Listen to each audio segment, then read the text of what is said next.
Hello, everyone, and thank you for joining us for the North I-25 Express Lanes Project public meeting to discuss upcoming work about Harmony Road and Kecter Road. We will be providing a short presentation, and then our team will be available for questions afterwards. If you have any questions now, during, or after the presentation, please type them into the chat box on the right side of your screen. If your questions are not answered during the meeting, please contact the project hotline by phone or email, and we will get back to you right away.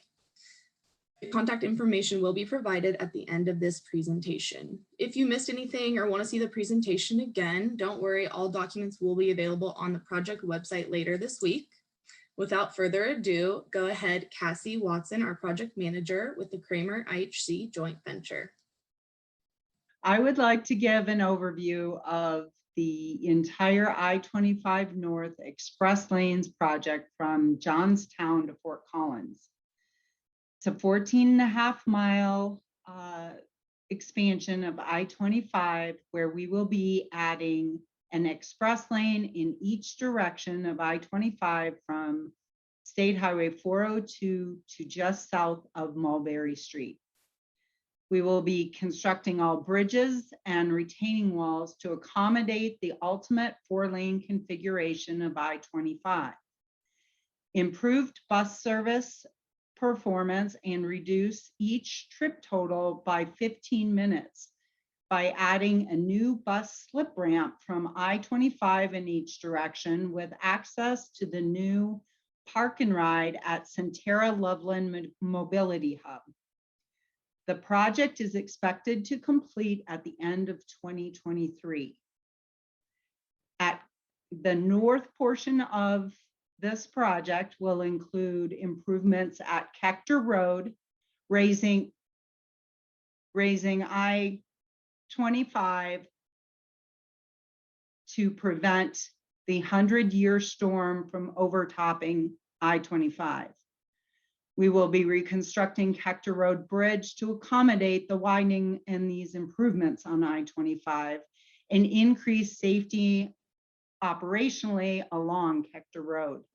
We will also be performing operational improvements at Harmony and replacing bridges, the I-25 bridges over Poudre River and Great Western Railroad. And also reconstructing the Prospect Bridge interchange and tying I-25 back into Mulberry. I will start with the Harmony Road improvements that we will begin making on Monday over the next several weeks. We will be widening the northbound off-ramp, adding a dedicated right turn lane to eastbound, allowing the 3 existing lanes to have westbound movements. We will be adding the westbound 3rd through lane through the interchange.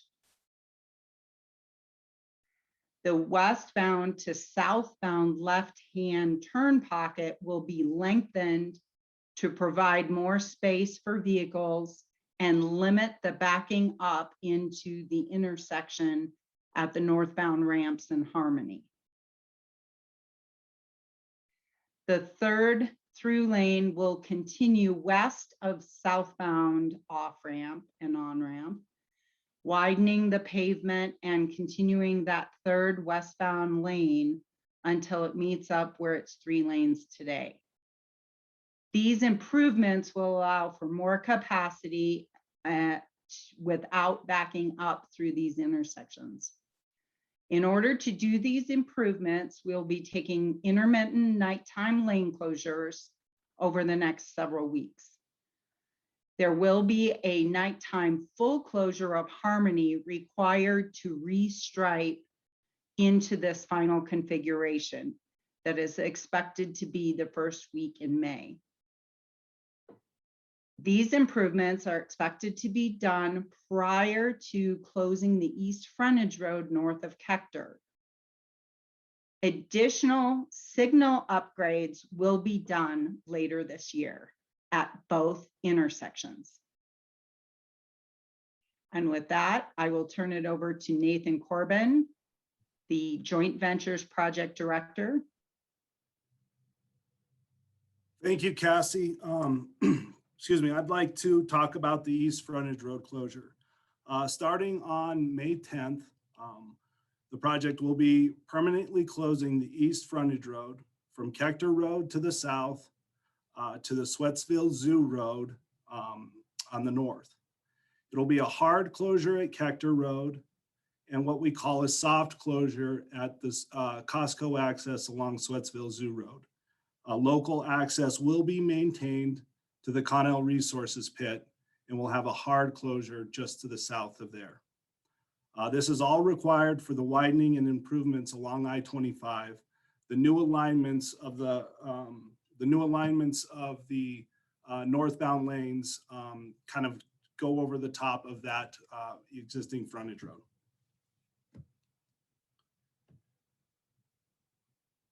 Next slide, thank you. Again, as currently scheduled and on May 10th, the frontage road from Kecter Road to Sweatsville Road will be permanently closed. Sweatsville Zoo Road will be closed to through traffic at the West Costco entrance. And again, this is that soft closure at that entrance. This is to access to Connell's pit and asphalt plant will be from the west of Sweatsville Zoo Road. So local access down to that, that pit will be maintained. The town of Timnith is working with the owners of the Connell property to extend Weitzel Street south to a connection along County Road 5, kind of shown on that graphic there. Currently, annexation of the property and the design of the roadway is underway. Until the Weitzel Street is extended, your only access to the Costco area and those businesses will be via Harmony Road and Weitzel Street. The town is currently working with CDOT on signal timing to help mitigate the impacts of this additional volume of traffic.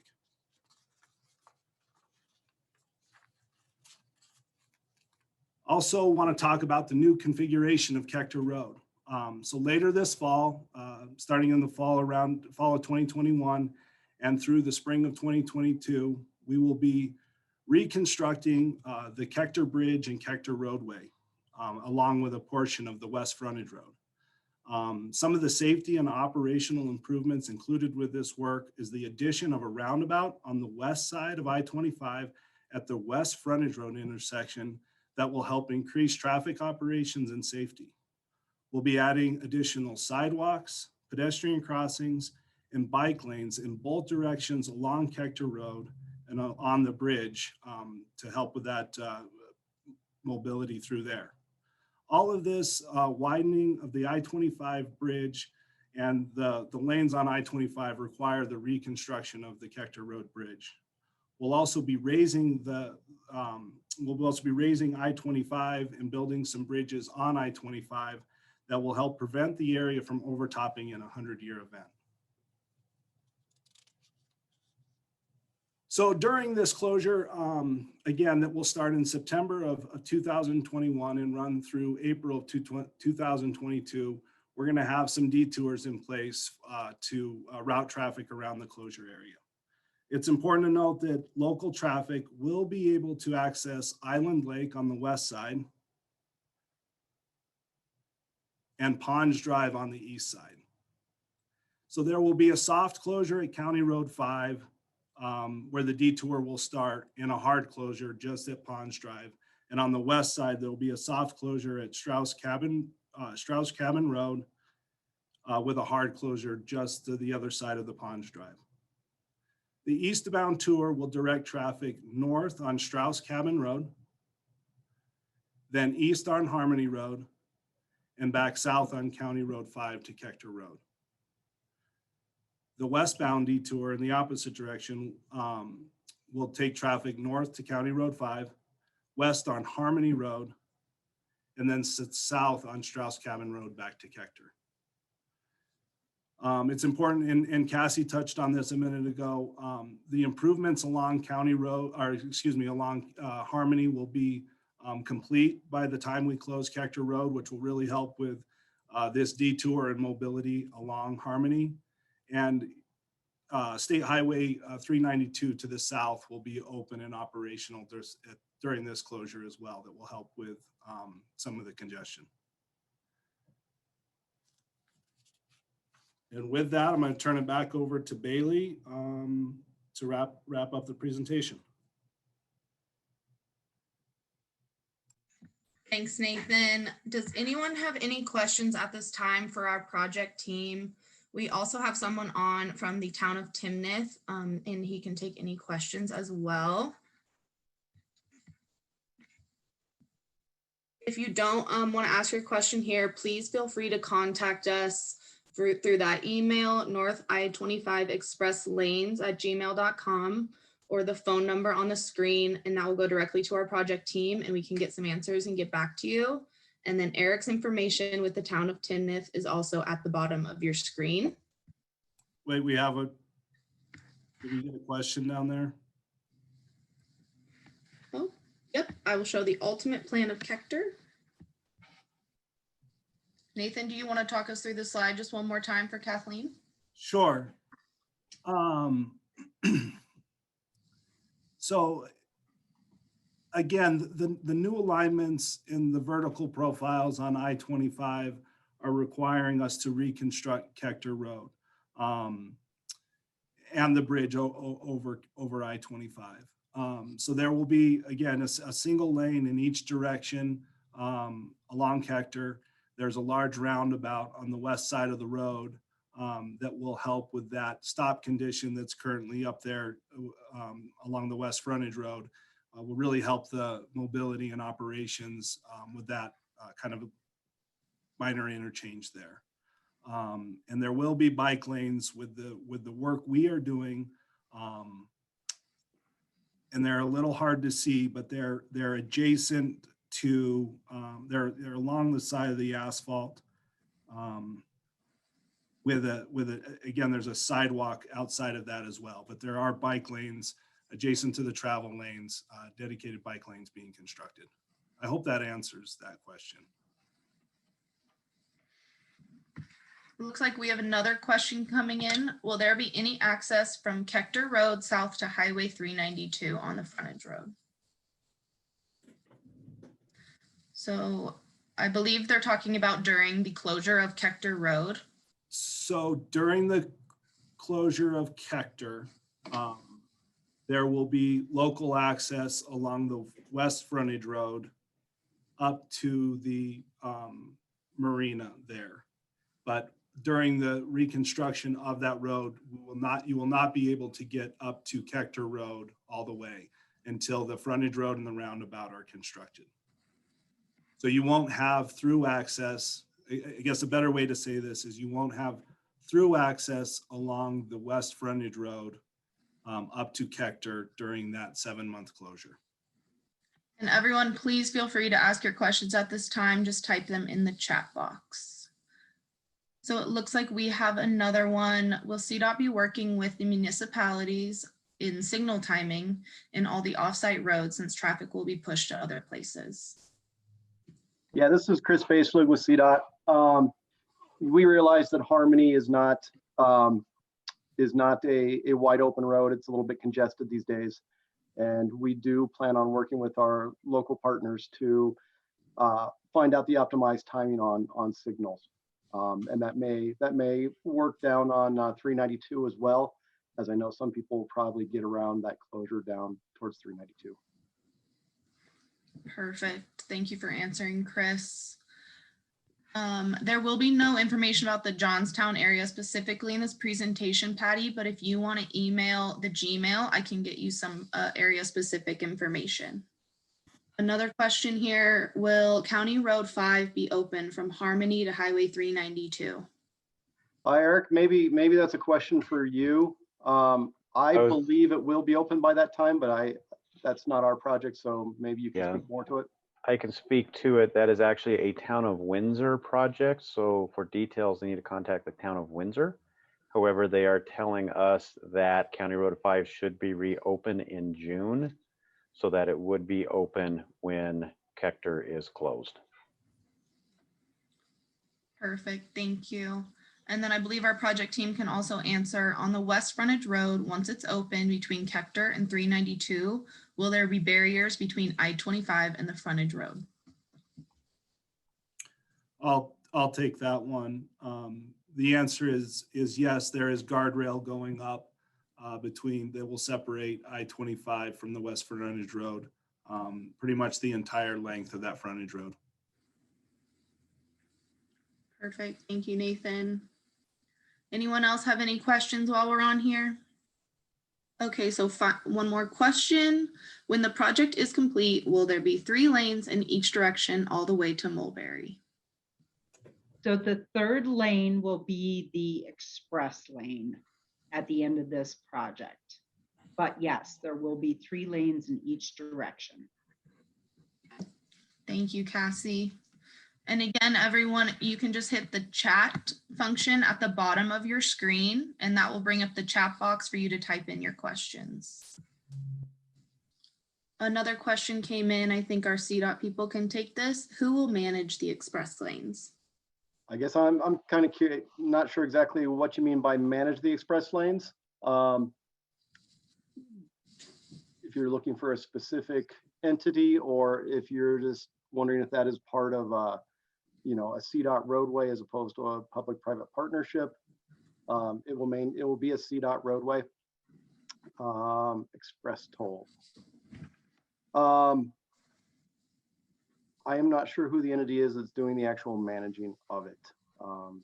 It would be a Abra, the Segment 6 project director with CDOT. And you're right, CDOT will maintain ownership of the road. We have just switched vendors of who will actually be collecting the tolling, but I'm not sure that's public knowledge yet. They're still working on contracts. So, but I think the most important part is CDOT is managing the maintenance and snow removal of both the general purpose lanes and the express lanes. And also that revenue will go towards a CDOT entity. Abra, this is Heather Paddock, Region 4 Project Director.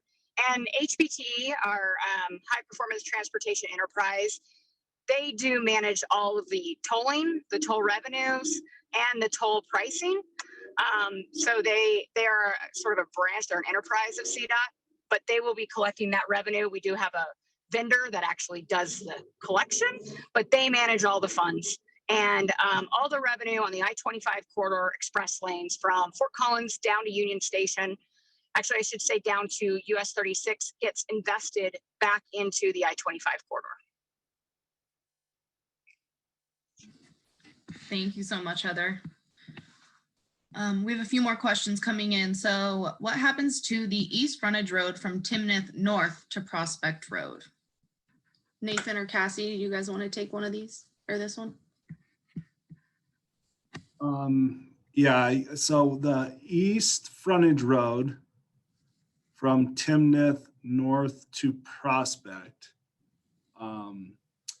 that road, that section of the frontage road is staying open. It's being reconstructed in a new location east of its existing location, but that will remain open. Perfect. Thank you, Nathan. And then it looks like Richard has a question about why there will be 3 lanes and not 4 in each direction. I guess the simple answer on that one is simply money. It would be great to build as much as we could. We don't have the money. And our traffic projections don't show that we need that 4th lane currently. And there are other priorities within Northern Colorado that when we do get money, probably need it more so than I-25 north after we have our 3 lanes. Great, thank you, Chris. And if I can add to that, this is Heather Paddock again, the region director.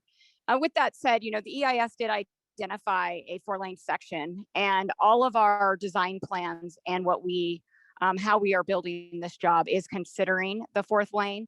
And in locations where we're purchasing right-of-way for the expansion of the express lane, we are purchasing the right-of-way for that 4th general purpose lane as well.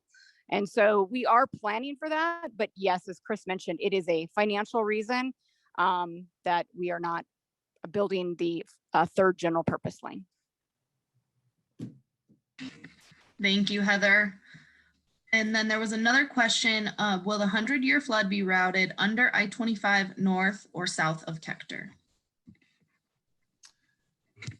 I'll take that one.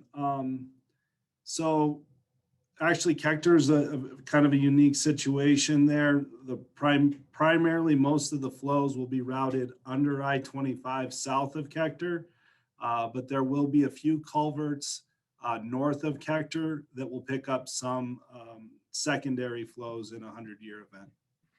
Great, thank you, Nathan. And then someone had a question about going back to the Harmony slide, so I'm going to go ahead and do that here.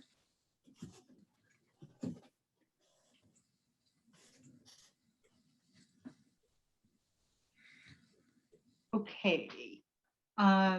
So basically the northbound on-ramp or off-ramp, sorry, on the east will have an additional lane. Will be widening at the top to alleviate the backups back onto I-25.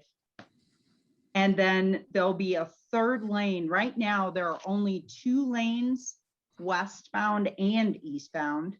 But westbound, there are only 2 lanes that go over I-25 and a very short left turn lane to get onto southbound. Hopefully you can see the cursor. She's trying to follow with me. We will be restriping that to add the third lane. So there'll be 3 lanes now going through there, and we'll be lengthening that left turn pocket to add more storage so that more vehicles can get out of the way and not hinder the traffic coming straight through and back up at that intersection where the northbound off-ramp is. And then the plan is to continue. We widen a little bit of roadway to the median west of the southbound off-ramp, and that those 3 lanes go all the way through. Perfect. Karen, I hope that answered your question. All right, here's a few more. When will tolling begin? What transponder will you need? And then from the same gentleman, how much higher will the new Poudre River Bridge be compared to the old one? Hey, Nathan, what does your schedule say for when tolling will start? Thank you, Chris. I would suspect tolling would start in the first quarter to second quarter of 2024. Right now, with all the work that has to be done to get those devices integrated, tested, and commissioned, I would say it's early second quarter of 2024 right now. Thanks, Nathan. And then how much higher approximately will the new Poudre River Bridge be compared to the old one? I would say on an order of magnitude, it's about 8 feet taller than the existing bridge. We've actually built the new northbound structure out there. That bridge is actually built right now. We poured a bridge deck on it last week. So anybody driving along I-25 will kind of be able to see in comparison the new structure to the existing. But order of magnitude, it's about 8 feet taller. Perfect. Thanks, Nathan. And then while we're on the subject of Poudre, Sue B wants to know about the walking trail north of Harmony. I can take that. We are constructing only the portion of trail under the new Poudre Bridge, but it will link into Fort Collins Trail. Perfect. And do we have I can add to that. Oh, sorry, go ahead. Timnith has partnered with both the county and city of Fort Collins so that there are funds in place so that when your construction's done, all the entities can get in there and complete those connections quickly. So that is planned for as soon as you guys are done. Thanks, Eric. And then do we have an estimated time for that trail completion? Eric, I think that's probably back over to you Yeah. too. I mean, once we complete our trail underneath the I-25 bridges, it's not really going to connect anything until Fort Collins and Timnith and Larimer County get to finish it. Correct. And I do not have a date on when that would be done. Obviously hinges on the I-25 project being done. So that would be probably late 22 into 23. Thank you, Eric. Richard wrote in a question. Any sound barrier wall on the east side of I-25 north of Harmony in the plan? I guess the short answer is no. There is no sound barrier planned north of Harmony. And Richard, if you would like more information on that or any studies, go ahead and email the hotline and I can get those to you. Yeah, that's a pretty common question that we get, and it's a pretty involved answer there. There's a federal process that's pretty strict, so Bailey can get that information to you. A lot of numbers to explain, so it's better to see it in paper. Does anyone else have any more questions? I think just to touch on one that we got a while was the transponder that we are using for these express lanes. It will be the same one that is currently used for existing express lanes around the state. Okay, I think without further ado, thank you everyone for joining us today. Thank you to our panelists and especially our attendees. If you have any other questions at all, please contact the hotline. I'm happy to get you answers. Have a great night, everyone, and stay healthy out there.